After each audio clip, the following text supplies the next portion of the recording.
The little girl's cry was not loud, but it cut through the hospital hallway sharper than any scream. "My hand hurts so much," she whispered, her voice shaking, barely strong enough to reach the nurses rushing past her bed. She was small for her age, no more than 7, her dark hair tied unevenly with a faded ribbon, her fingers clenched tightly against her chest as if holding her own pain inside. The fluorescent lights above flickered, casting pale shadows on her face, and with every flicker her eyes filled with more fear. No one seemed to notice her at first. Doctors walked by with files pressed to their chests. Nurses whispered about schedules and shifts, and the hallway smelled of antiseptic and indifference. She lay there alone, her tiny hand swollen, bruised and trembling, the pain spreading like fire through her fingers. She tried again, a little louder this time. "Please, my hand really hurts," her voice cracked, and tears rolled silently down her cheeks, soaking into the thin hospital pillow. Her name was Lily. She had been brought to the hospital earlier that evening by a house driver who never looked her in the eye. The paperwork listed her guardian as father, but the line for emergency contact was blank. The nurses assumed the father was busy, important, unreachable.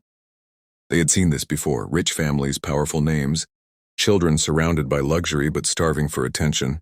Lily had fallen earlier that day, or at least that was what the driver said. A simple accident. Children fall all the time, but the way Lily held her hand told a different story. She didn't just hold it like it hurt.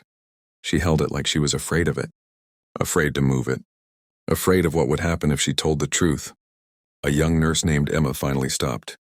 She noticed the way Lily's shoulders trembled, the way her breath came in short, uneven gasps. Emma knelt beside the bed, her expression softening instantly. "Hey, sweetheart," she said gently. "Can you tell me what happened?" Lily looked at her, eyes wide and searching, as if trying to decide whether this stranger was safe. Her lips parted, then closed again. She shook her head slowly. "It hurts," she repeated, her voice barely audible. Emma carefully reached for Lily's hand. But the moment her fingers came close, Lily flinched violently and pulled back, a sharp cry escaping her throat. That reaction made Emma's heart sink. This was not just a fall. This was fear layered on top of pain. Emma called for a doctor. While they waited, Lily stared at the doorway, her eyes fixed as if she expected someone to appear at any moment. Each time footsteps echoed down the hall, her body stiffened. When the doctor arrived and began examining her hand, Lily bit her lip so hard it nearly bled, refusing to cry out even as tears streamed freely. The X-ray showed no clean break, no obvious fracture. "Probably a bad sprain," the doctor said, already turning away. "Ice it, she'll be fine."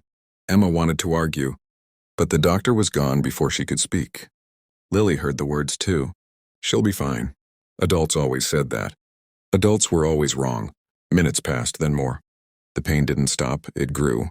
Lily's breathing became shallow, her face pale. She began rocking slightly, whispering the same words again and again like a prayer. "My hand hurts so much. My hand hurts so much." The hallway seemed to stretch endlessly, the clock on the wall ticking louder with every second. Emma stayed with her, holding her other hand, feeling how cold it was. "Your dad is coming," Emma said softly, though she wasn't sure if it was true. "He'll be here. Soon." Lily's eyes filled with something darker than fear at those words. Her grip tightened. "Please," she whispered, "don't tell him I cried." That sentence changed everything. Before Emma could ask what she meant, the atmosphere in the hallway shifted. Conversations fell quiet. Nurses straightened. A hospital administrator hurried forward, his expression suddenly respectful, nervous even. Heavy footsteps approached, slow, confident, expensive. Lily felt it before she saw him. Her body went completely still, her eyes locked on the doorway, her breath catching in her chest. A man stepped inside. He was tall, dressed in a perfectly tailored suit despite the late hour, his presence filling the hallway as if the space itself belonged to him. His watch alone was worth more than most people's cars. His face was calm, controlled, unreadable, but his eyes were sharp, calculating. This was not just any father. This was Marcus Hale, a billionaire investor, a name that made markets move and people obey. Doctors knew him. Administrators feared him, and Lily shrank at the sight of him. "What happened?" Marcus asked, his voice low, authoritative. The room froze. Emma stood slowly, suddenly aware of how small she felt. "Sir," she began carefully, "your daughter is in a lot of pain." Her hand. Marcus raised one finger, silencing her without even looking. His gaze was fixed on Lily. He stepped closer, his shoes clicking against the floor like a countdown. I told you to be careful, he said calmly. Didn't I? Lily's eyes filled instantly. She shook her head, tears spilling over. I tried, she whispered. I really tried, Marcus sighed, rubbing his temple as if he were the one suffering. Always something, he muttered. Emma felt a wave of anger rise in her chest. Marcus reached for Lily's injured hand. Let me see. The moment his fingers touched her skin, Lily screamed. Not a whimper. Not a cry. A scream filled with terror, pain, and something far deeper. She yanked her hand back with all the strength her small body could muster, curling into herself, sobbing uncontrollably. Please, she cried. Please don't touch it. Please! The hallway went silent. Every nurse stopped. Every doctor turned. This was not normal. This was not a spoiled child exaggerating pain. This was a child who was afraid. Marcus's expression hardened. Enough, he said sharply. You're embarrassing me. He turned to the staff. Give her something for the pain.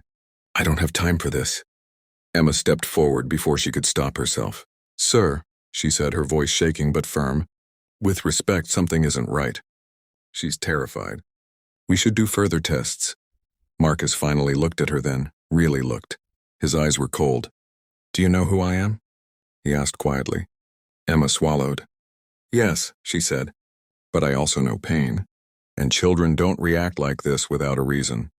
For a brief moment, something flickered in Marcus's eyes. Anger, guilt, fear. It vanished just as quickly. Do what you want, he said. Just fix it. As he turned away, Lily whispered again, so softly only Emma could hear. It wasn't an accident. Emma felt her blood run cold. She leaned closer. What wasn't? Lily's lips trembled. Her eyes darted toward her father's back. Please, she whispered. Don't tell him I said anything. Emma looked at Marcus, Hale, the powerful man, speaking calmly into his phone, already distracted, and then back at the trembling child whose hand was swelling by the second. In that moment, Emma understood something terrifying. The pain in Lily's hand was only the beginning, and the truth behind it was about to change everything.